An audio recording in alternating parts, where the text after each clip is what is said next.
Welcome to Kenton's videos. Enjoy the video. You start by stopping active audio streams and preventing conflicts.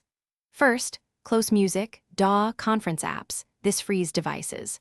Then open sound settings and set Windows default playback and recording to your speakers or headset so Windows won't hold Voicemeeter driver.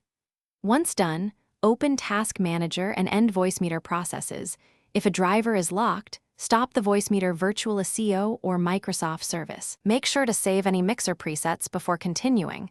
You'll need them if you reinstall. You now remove the application cleanly. Go to Programs and Features, select Voicemeeter Banana and click Uninstall.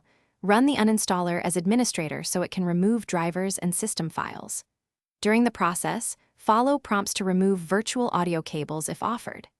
After uninstall, open Device Manager, show hidden devices, and uninstall any Voicemeeter virtual audio drivers or VB cable entries. Choose to delete driver software if present.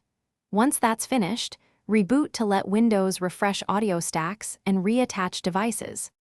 You finish by cleaning residual files and validating audio. After reboot, delete Voicemeeter folders from program files and app data to remove presets and logs.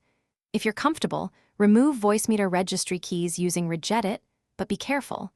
Editing registry incorrectly can break Windows. Then test playback and recording in sound settings. If audio devices still show errors, reinstall the proper manufacturer drivers or run Windows Troubleshooter. Troubleshooting tip: if drivers stay locked, boot to safe mode and repeat driver uninstall to release them. Thanks for watching. Consider subscribing if we helped you.